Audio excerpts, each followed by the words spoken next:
Welcome back to the Hill Girl podcast. It is your girl, L to the J to the. It is your girl, Anisha J, and we are back with another fire episode. Hopefully, you've got your tea. Hopefully, you've got your wine, your coffee, whatever you want to drink today. I'm drinking on some good old H2O today.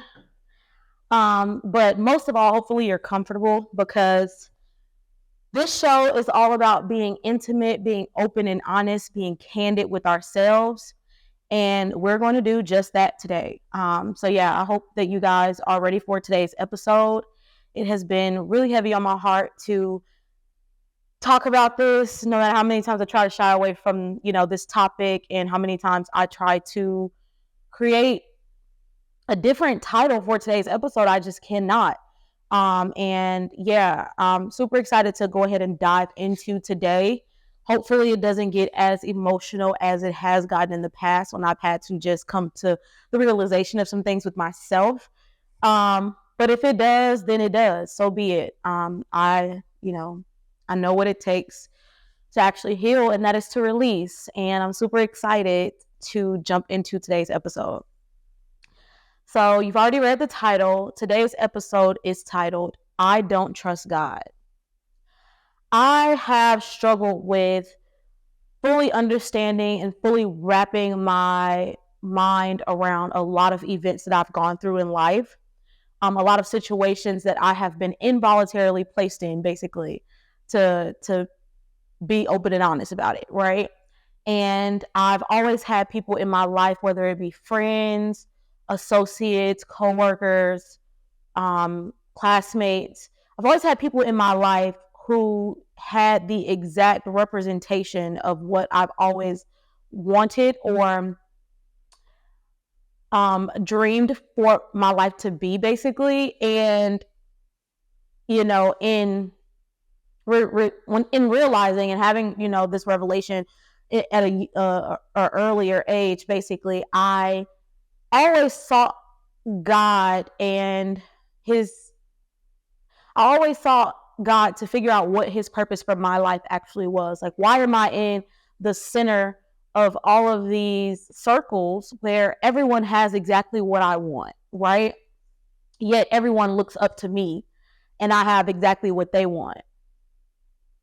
And I never understood it. Like, I never knew why I was placed in circles of people who had better family dynamics than I did as it relates to having dynamics that were conjoined. I've never experienced that, right? There's always been a lot of drama and a lot of trauma as it relates to my family dynamic. And I've always been in really messed up situations, And when I look back at it, I'm like, I'm so blessed. I'm so thankful for where my life is now. But I can't help but, wonder how my younger self would have been had I not experienced the things that I went through. And I feel like that all shaped who I am today and where my trust lies in God today. And let's just kind of break it down. I'll start with this first revelation that I just recently had. I went to good old beautiful Jamaica over the past weekend, I believe. Was it the weekend before last? And it was amazing. It was beautiful. My first time out of the country. I've been to another island before. I've been to Puerto Rico, but I've never been to, a non-US territory, basically. So I was in Jamaica living my best life, having a really good time. And then the whole trip shifted, basically. I went to the airport to catch my flight. If you guys don't know, my husband works for Delta, so I fly for free / standby. And we can pretty much tell if I'm going to be able to make a flight or not. Well, someone new was working at Delta that day, and they basically cleared all of the standbys earlier that morning, unbeknownst to anybody else. And it made everyone else feel as though they would, basically make their flight as well, because once the standby is above you clear, you get any open seat that is left on the plane in order of where you are in the line. The first thing was they cleared everybody on my plane and stopped at me. And I sent a screenshot to my husband. I said, you know what? Why me? That was the first time, right? Why me? That's exactly what I sent to him. Why me? And then the next plane came. Well, for that plane specifically, they ended up having to take all of the standbys off the plane because it was a mistake on the gate agent's part. And those people weren't supposed to make that flight because people had purchased tickets and they were supposed to make that flight. But had we known or had that mistake never happened, I would have stayed at my resort. Y'all, I got taken off the manifesto. I booked transportation, 40 minutes to the airport from my resort, left my friends who were leaving the next day. And I just knew I was getting on that plane. And when I didn't, the first thing I said was, why me? Right? Then the next plane, I went up to the man and I'm like, hey, I'm going to buy a Frontier flight, but can you just look at the seats and let me know if I'm going to make the next plane or the plane after that? Just let me know because I really don't want to be stuck here. And, you know, I need to get back home to my kids and my husband. He looked at it and he was like, if you don't make this next one, you'll definitely make the last one. And I was like, okay, cool. Long story short, y'all, I had to spend the night in the airport. The second plane, the brakes were messed up, so they had to fix the brakes. It delayed that plane for like an hour and a half. American and JetBlue were canceling other people's flights left and right, so everyone was trying to just get home.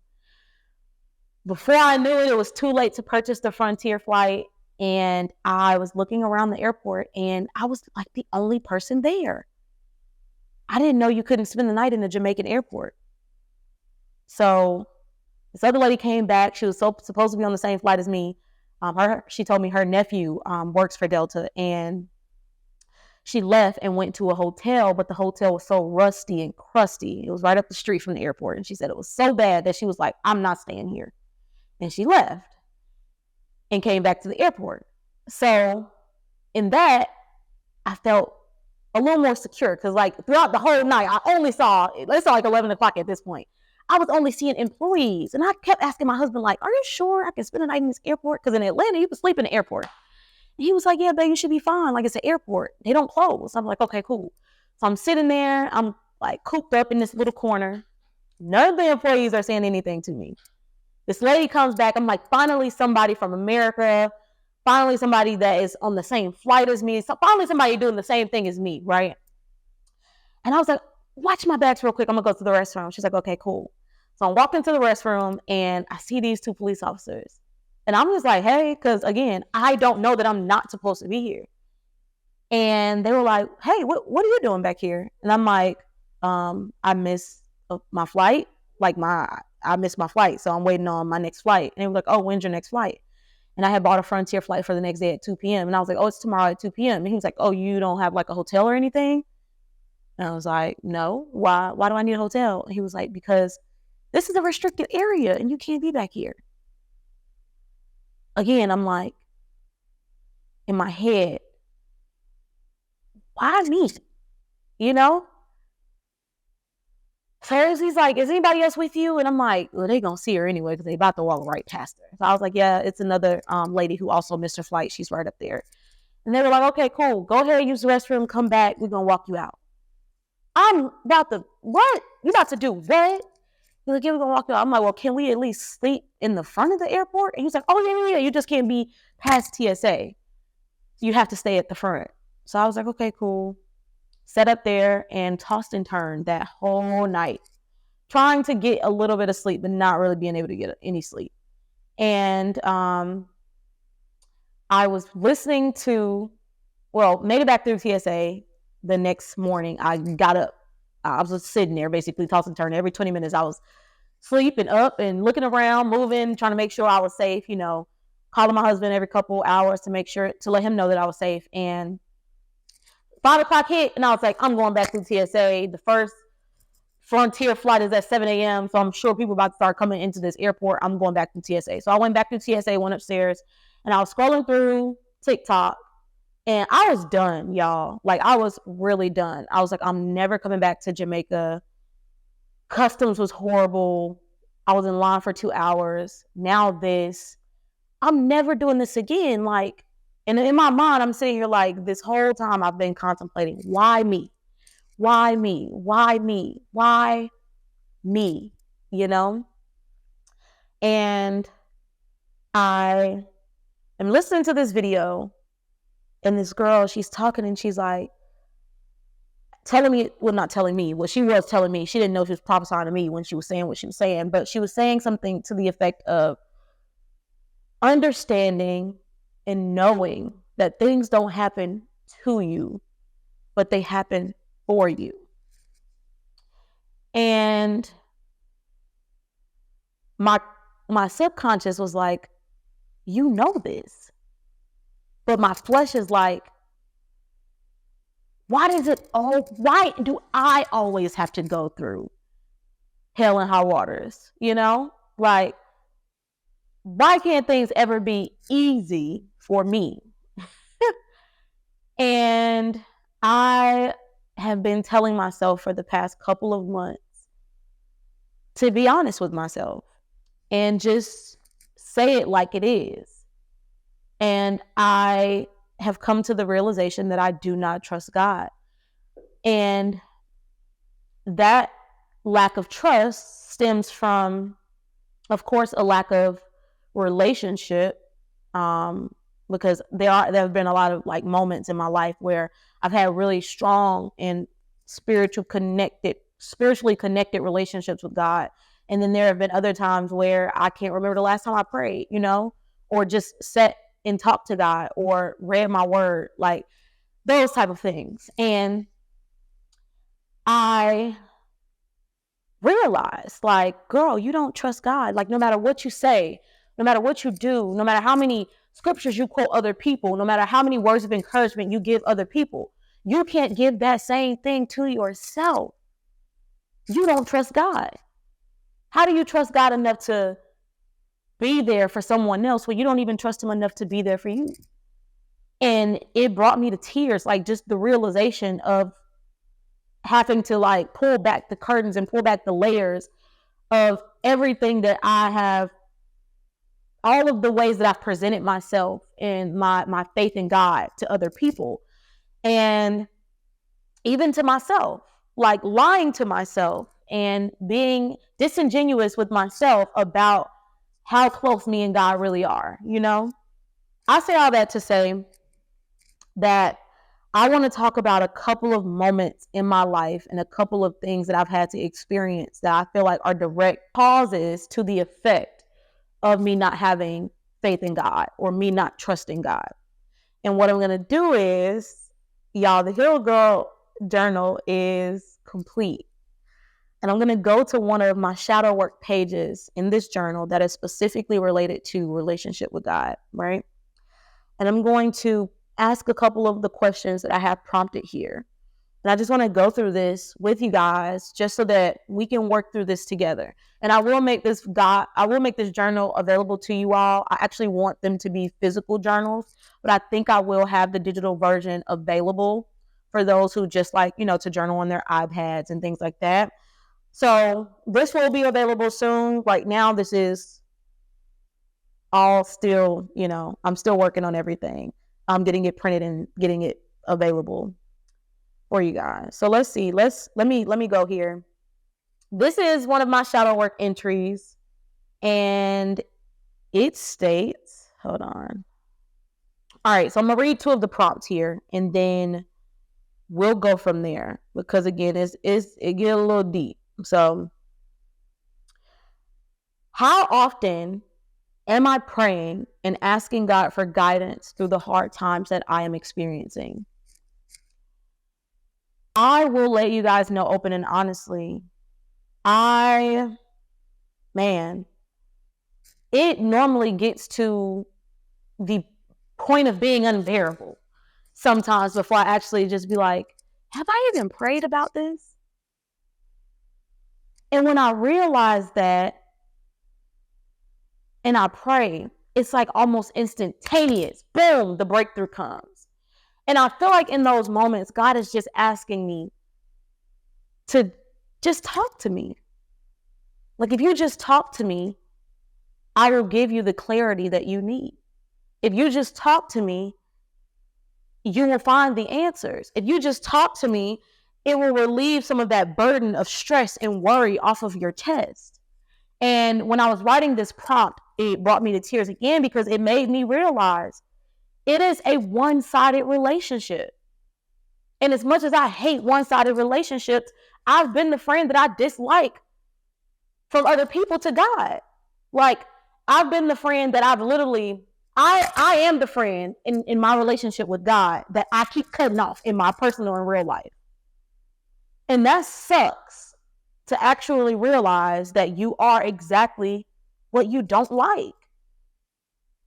And I have, in these moments of revelation and in these breakthroughs, I have determined, and I have, well, let me not even say I've determined, because I haven't determined anything. I have relinquished all control. Whatever God says do, I'm doing, period. Because I feel like it always stems, one, from disobedience, because God keeps telling me, draw closer to me and you'll have everything that you need. You'll have the knowledge. You'll understand your purpose. The blessings will flow. There will still be hard times, but you'll have everything that you need. You'll be fully equipped to push through and persevere through those hard times. And the first step is always disobedience, because the lack of communication, disobedience. God says, just talk to me and I'll be there. And y'all, I'm really excited for y'all to get the shadow work journal. I'm going to start printing some copies and giving like some, what do they call them? Not manuscripts, but like giving some of my drafted copies to some friends, because I want them to like work through the shadow work journal and let me know if there are like some things that need to be added or taken away. But y'all,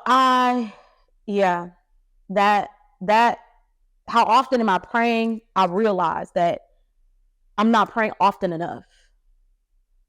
It shouldn't take for me to be back against the wall to reach out, to God for help, for aid, for assistance, because I'm waiting on the blessing from him. So why can't I talk to him? That's the crazy thing. That's the thing that, like, now realizing that's like the first step for me in which I lack. So the next thing is something that we just talked about. And I'm gonna skip that real quick because I want to talk about something else. Okay. So then after the first shadow work page, you get to a page that basically allows you to fill in the blank, and then it gives you a resolution, right? And the first fill in the blank is, I walked away from my relationship with God because blank, blank, blank, blank, blank. And the next question is, my disloyalty to God started when blank, blank, blank, blank, blank, right? So there have been a lot of times in my life where I've walked away from God. I feel like the first time in my life where I was like, this is too much.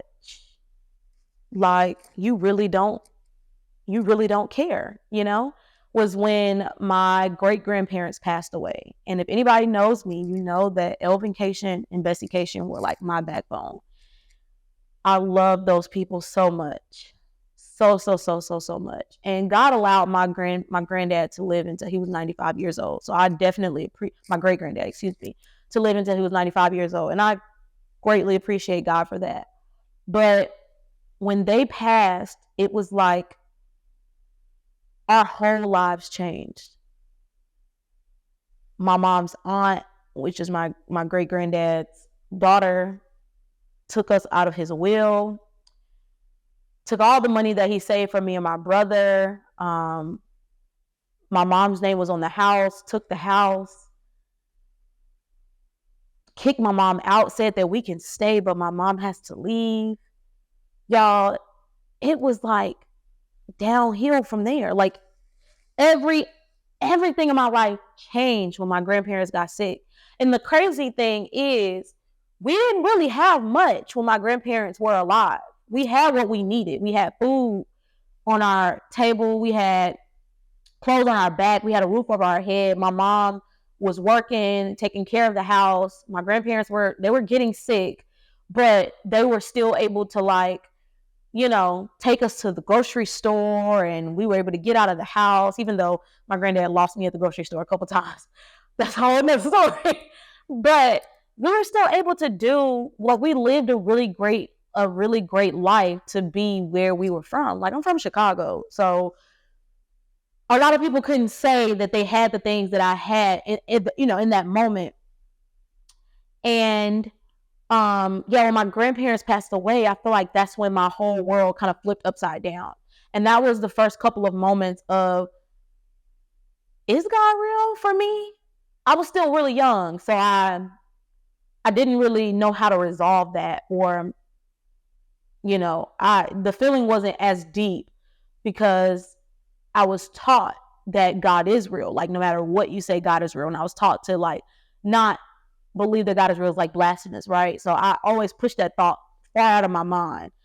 But then as I'm getting older and I'm looking back at those things, and I'm like, these are the exact moments in my life that shaped my distrust for God. Another thing being my dad. Like, I love my dad to death. We are getting a lot closer than we used to be, but we had a really tumultuous relationship in, like, my middle to college years, middle school to college years. It was just bad. I remember once we moved to Memphis after my great grandparents passed away, my auntie told my mom, she said, the kids can stay, but you gotta leave, basically. And my mom was like, girl, you lost your damn mind. You think I'm gonna leave my kids? We will leave. Like, if it's that deep, you want the house this bad, you want them to sign you over, as power of attorney that bad, then you can have it, basically. And we packed up and we moved to Memphis with, my mom's sister and some other family. So in that transition, there was a moment where I found out that my dad was getting married. And I wasn't invited to the wedding.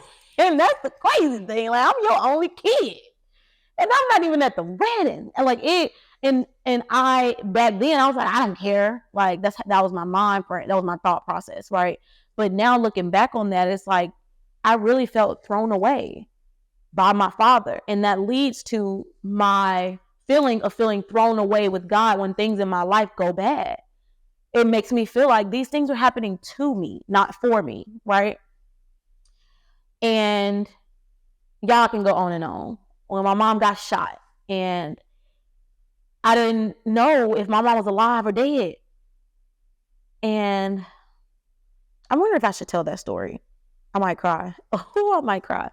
I wonder if I should tell that story. Okay, I'll tell it. Because I kind of said it. I mentioned it in the last episode.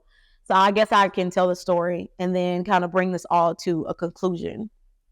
And I might cry because I don't really talk about it in this way. I tell people about how it happened, and it's like, oh, damn, you've been in shootouts and stuff like that. And it's like something that I tell just the details of. I never tell how it made me feel, right? And I'm going to try to tell how it made me feel, because this is another turning point in my life that made me realize, like, that this is another turning point in my life that is a cause to how I react to certain things now, and why I think in my mind that I don't trust God. So we were at my siblings' godparents' house, and we were having a good time. It was my siblings' godfather's birthday, my younger siblings, their godfather's birthday.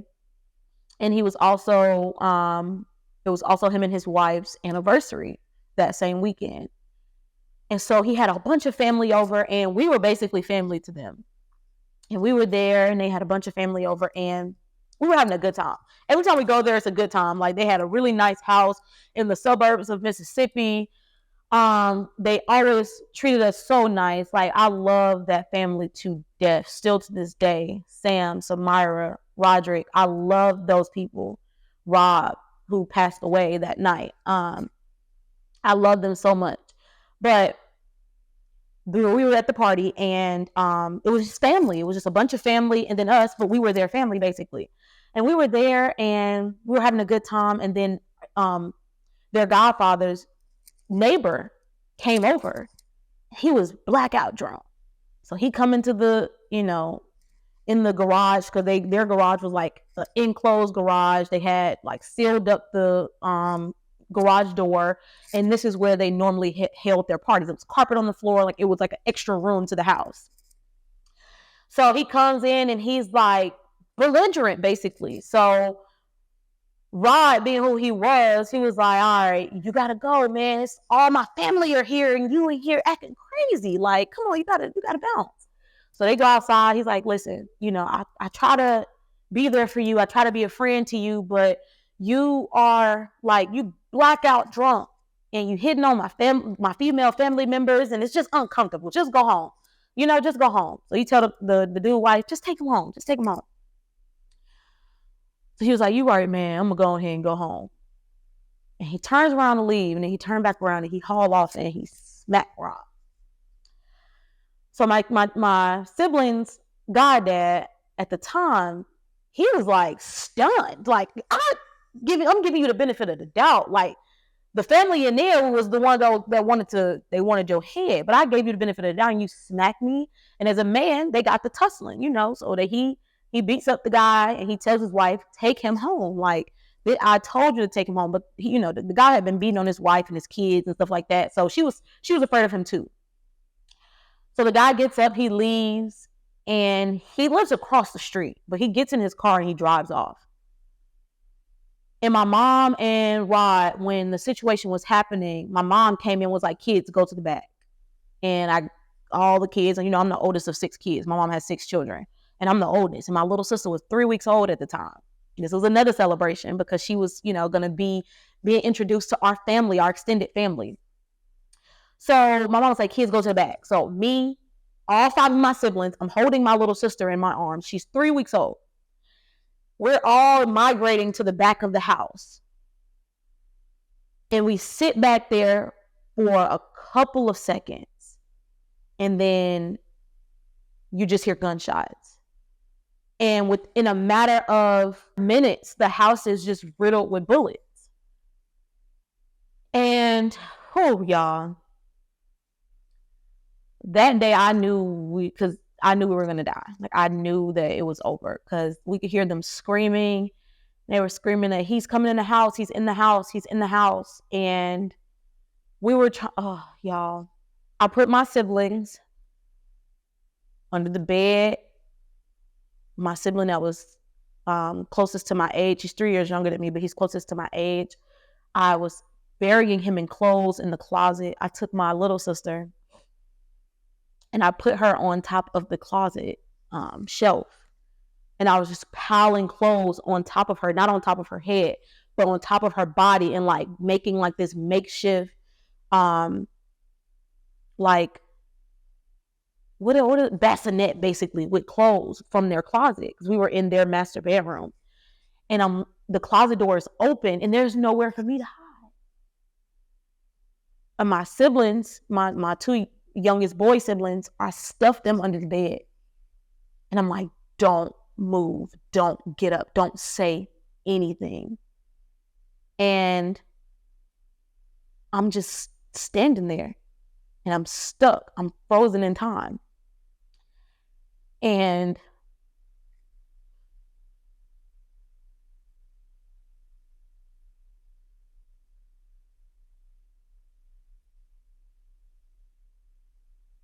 okay, I gotta stop. Okay.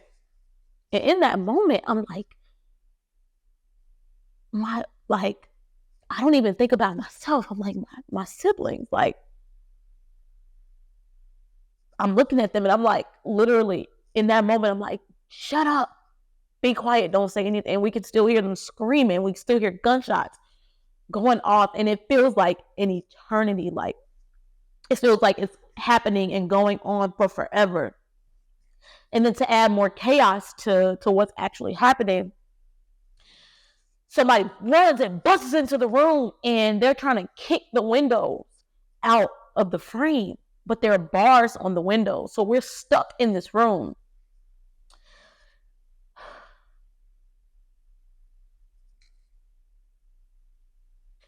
And then the gunshots and the noise stops. And I'm like curled up in like the corner of the room. So where like if you open the door, I can see the door, but you'd have to come around a dresser in order to see me, basically. And my sister, I'm just praying to God. I'm like, please don't let her start crying. Please don't let her wake up. Please don't let her cry. Please don't let her cry. Please don't let her cry. And she's silent. Like she hasn't said anything. She's quiet. So the room goes quiet. The whole house goes quiet, basically. And then we hear somebody banging on the door. Boom, boom, boom, boom, boom. Open the door. It's me. It's Rod. And we're scared. Everybody in the room is scared because at this point, his kids are in the room. His wife is in the room. A couple other cousins and family members are in the room because this was the furthest room in the back of the house, right?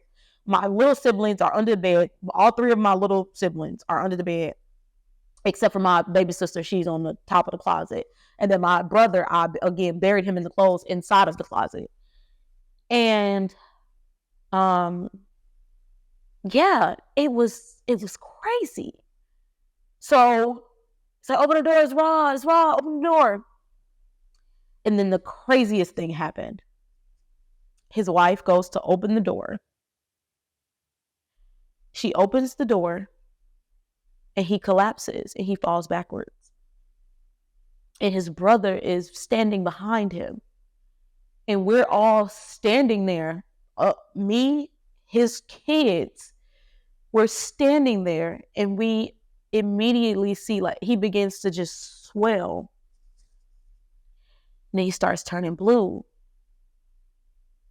And they can't find anywhere on his body in which he was shot. And then they see blood and they see he had dreadlocks. They see a dreadlock on the floor. And they see blood coming from the back of his head. And he passed away right there in front of all of us. And we're just so in shock that none of us can even cry. Like we're just looking like, did this just happen? Like what is going on? And the ambulance finally get there. They, take him on a stretcher out. And the first thing I go after I get my siblings and my little sister, I'm like, where's my mom? Where's my mom? Where's my mom? And I'm asking everybody, where's my mom? Where's my mom? Where's my mom? And nobody's saying anything. And they're like, they're not even saying we don't know. They're not saying anything. And I was like, my mom got shot. I just knew it like instantly. And my mom is shot. Where is she? How is she? I'm asking the ambulance. I'm asking everybody. I'm like, where is my mother? And nobody's giving me an answer. And they were like, she's at the hospital. And in that moment, like I don't know, it just felt so unreal. Like, why is this happening to me? Of course, like the emotional and the physical trauma and the PTSD that comes along with it, I of course got. But, I am so thankful to have my wife and to have my mom because they lost their dad that night. And Sam lost her husband that night. And it was just, it was just mayhem. But I say all that to say that, there have been a lot of moments in my life where I have felt like things were happening to me and not for me. And not really realizing or understanding what the light at the end of the tunnel for most of these situations have been. And that trickles into my lack of trust for God. And in my healing, to wrap it all up and to make it all make sense, in my healing, I have realized that I have been victorious in every situation that I have been through. I have been victorious. It hurt like hell. It felt like 1,000 bee stings in the moment, right? Like the worst decision I could ever make in my life in the moment, right? But just on the other side of that pain were like really huge blessings. after that, we moved to Georgia. We got out of Memphis and we moved to Georgia. And that was like the biggest turnaround in my life. Like, I feel like moving to Georgia and being in this environment, moving to Snellville, Georgia, good old Snellville, right? Moving to Snellville, Georgia, and seeing the life that I always envisioned, watching, High School Musical, I was able to actually live that out myself. I was able to create my own life for myself, and I never fell victim to the things that happened to me in life. And now I realize that they weren't happening to me, but they were happening for me. Because I have a beautiful husband. I have a beautiful family. I have an education. I have skills and the knowledge to do whatever I want to do in life. I make shit happen. I'm going to just say it. I make shit happen, period. Like, I'm one of the most hustlingest hustlers you'll ever meet. I'm one of the best friends you'll ever meet. I'm one of the most loyal people you'll ever meet. And it was all taught to me through the experiences that I went through. I know how to show up for people. Now I'm on a journey to learn how to show up for myself. And in that, I realized that I need to take my own advice and trust God. And that's what it is. Like, and I can finally have a sigh of relief and sit back and be like, that is what it is. I need to take my own advice.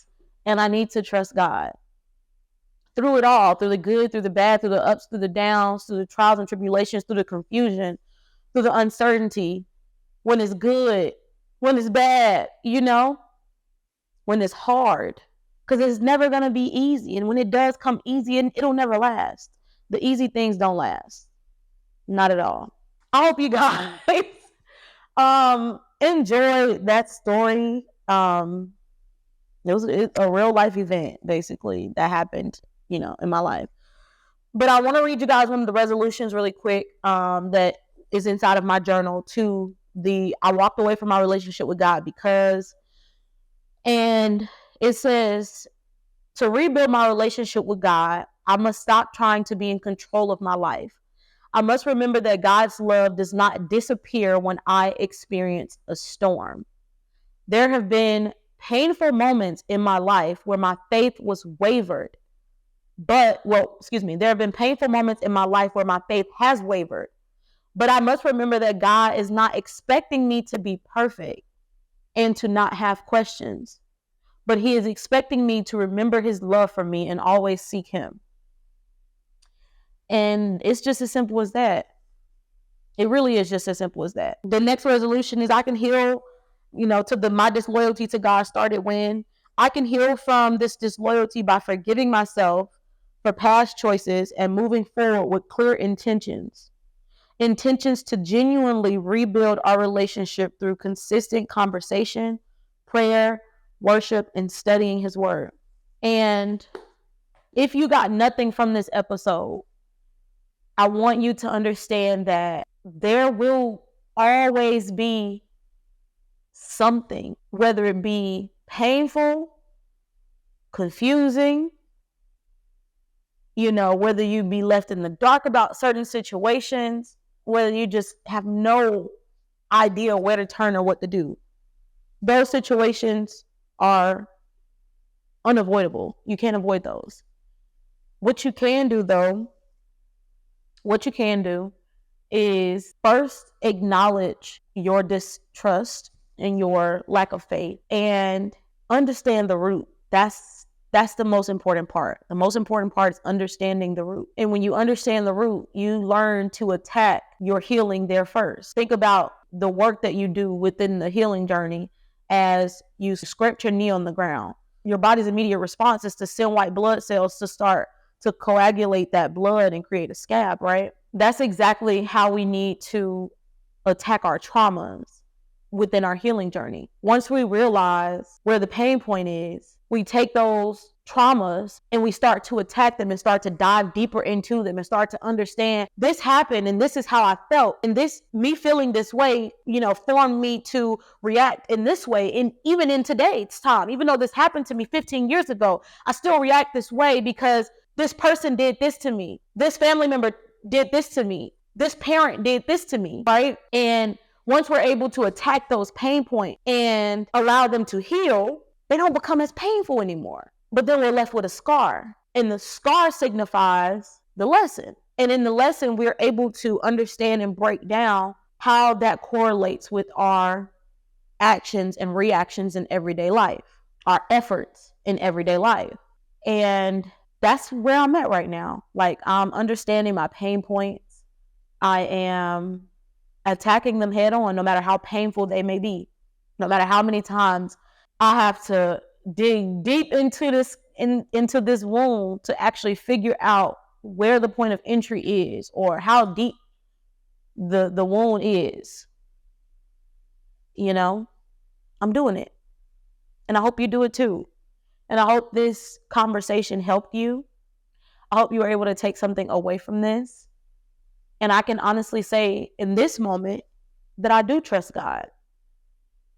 I have dedicated my efforts and my time and my emotion and the time that I have left on this earth to being the best version of myself that I can be, and walking in my purpose and trusting God. If I don't do nothing else, I'm going to trust God. And that's on period. Okay? If I don't do nothing else, I'm going to trust God. If I don't do nothing else, I'm going to trust God. And I hope you do the same. So yeah, I want to make a shout out to one book. I'm going to make an effort to do this every podcast episode. I want to shout out my girl, Sarah Jakes Roberts. This book here, I got this from one of my best friends. It's called Woman Evolve. I'm reading this book, and I want to shout her out because I didn't like Eve either. But after understanding how you break down Eve, I'm Eve. And y'all have to get this book to understand where we be, So shout out to my girl, Sarah Jakes Roberts. I also have the guided journal that goes along with this book. Y'all, amazing. 10 out of 10 recommend. The way she talks in this book is very personable. It's very sister. It's like a big sister talking to you. I love it. And then the honesty that you get in the shadow work of this journal, I love it. I love it. I love it. I love it. I love it. I love it. It allows you to actually break down your pain points. So yeah, I'm definitely going to shout her out for these two works of art. I have another book that I want to shout out to you guys. It's going to be in the next podcast episode. I'm probably going to record again later tonight because I want to talk about the B. Simone and Megan situation, the dissolving of their friendship. I want to talk about that. I feel like that's a really great topic. So I greatly appreciate you guys joining me for today's podcast episode. Be sure to subscribe to us on Apple Podcasts. Make sure you subscribe and follow us on Spotify, the Heal Girl Podcast. You will be able to find us on both of those platforms under Heal Girl Podcast. And then also make sure you watch the visual version, Hey to My YouTube Fam, on YouTube. Please comment down below where your pain points are. You don't have to go too graphic, but you can say like, I don't trust God because of a situation that happened to me when I was 10. I fell off my bike or something like that. You don't got to go too deep, but let me know if matter of fact, don't even do that. Let me know if you have realized your pain points, because sometimes it's not for us to divulge, but it's for us to acknowledge. So just acknowledge if you have, identified some pain points within our conversation today that you may have within yourself that you think you want to work on in the future. I'm going to try to get this episode up today. I'm actually about to go and start editing it right now. So I hope that you guys enjoy today's episode. I love you guys so much. Thank you so much for sticking with me throughout this journey. I greatly appreciate it. And I love y'all. Like, y'all are my fam. Thanks for all the views on YouTube. Thanks for all the listens that we got on Apple Podcasts and Spotify. Thanks so much. I appreciate y'all. I really, really, really, really, really do. And I hope you guys continue to stick around for this journey. I'm going to do a surprise birthday episode. My birthday is on September 22nd. So we're going to do 3 episodes this month. And then we're going to kick it back to 2 episodes a month starting in October. So yeah, y'all, thanks so much for coming along this journey. I hope you were able to be open and honest with yourself for once in your damn life today. And I will see you in the next Healed Girl podcast episode. I love y'all. I'm going to keep saying it because I really do love y'all. Like, I love the little community and family that we are cultivating. Merch is on the way. I have some merch coming for y'all real soon. So yeah, thanks so much for tuning in to today's episode. I'll see you in the next one. Bye. Mwah.